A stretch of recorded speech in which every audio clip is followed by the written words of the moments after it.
There is no charm equal to tenderness of heart. Life seems but a quick succession of busy nothings. Selfishness must always be forgiven, you know, because there is no hope of a cure. If things are going untowardly one month, they are sure to mend the next. Those who do not complain are never pitied.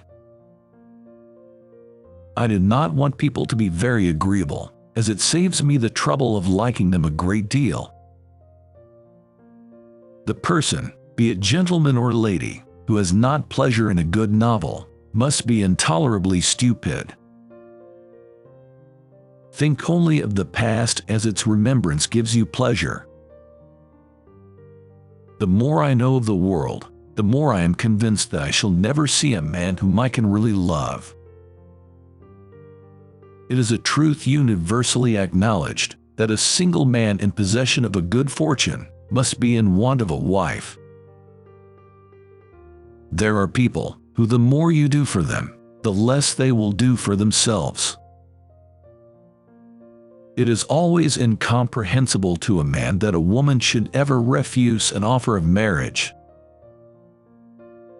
Single women have a dreadful propensity for being po, which is one very strong argument in favor of matrimony. A single woman with a very narrow income must be a ridiculous, disagreeable old maid, the proper sport of boys and girls. But a single woman of good fortune is always respectable, and may be as sensible and pleasant as anybody else. We have all a better guide in ourselves, if we would attend to it, than any other person can be. Dress is at all times a frivolous distinction, and excessive solicitude about it often destroys its own name. I am afraid that the pleasantness of an employment does not always evince its propriety. Vanity and pride are different things, though the words are often used synonymously. A person may be proud without being vain. Pride relates more to our opinion of ourselves, vanity, to what we would have others think of us. One man's style must not be the rule of another's. Respect for right conduct is felt by everybody. Where youth and diffidence are united, it requires uncommon steadiness of reason to resist the attraction of being called the most charming girl in the world.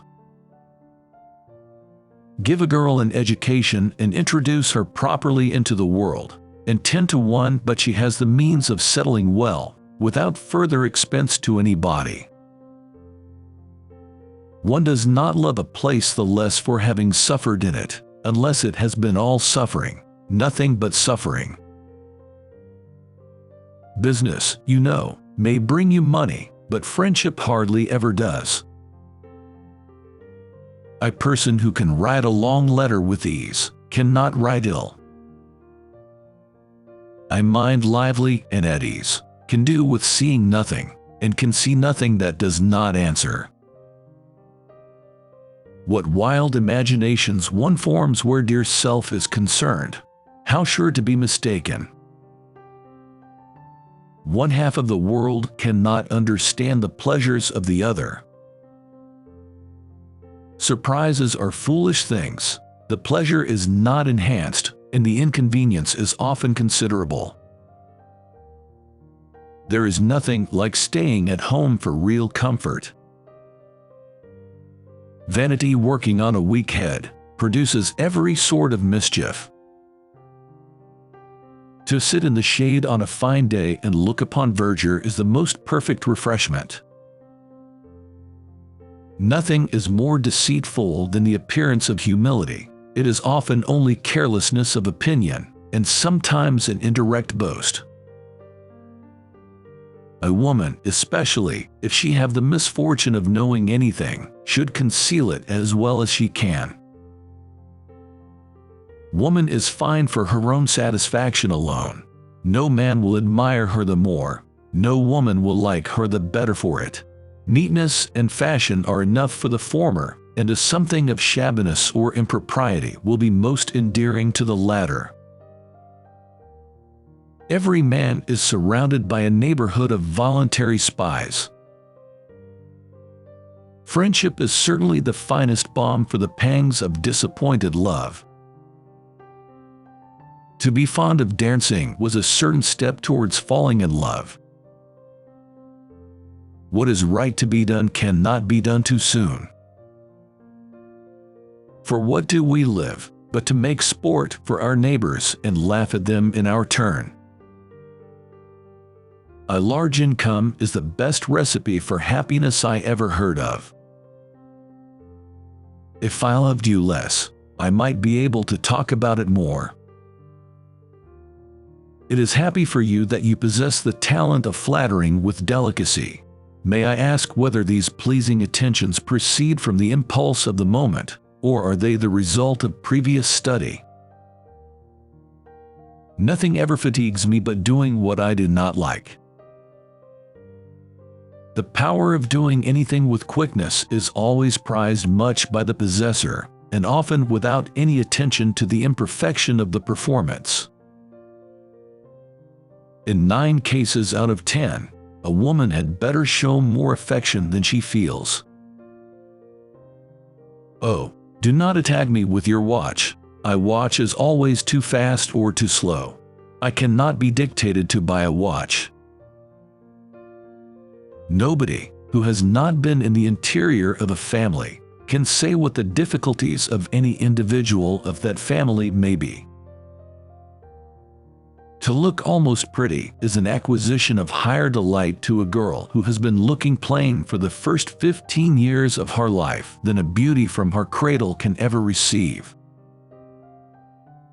Nobody minds having what is too good for them. General benevolence, but not general friendship, made a man what he ought to be. An artist cannot do anything slovenly. Let other pens dwell on guilt and misery. There is something so amiable in the prejudices of a young mind that one is sorry to see them give way to the reception of more general opinions. Next to being married, a girl likes to be crossed in love a little now and then. Men have had every advantage of us in telling their own story. Education has been theirs in so much higher degree. The pen has been in their hands. I will not allow books to prove anything. There is safety in reserve, but no attraction. One cannot love a reserved person. My sore throats are always worse than anyone's.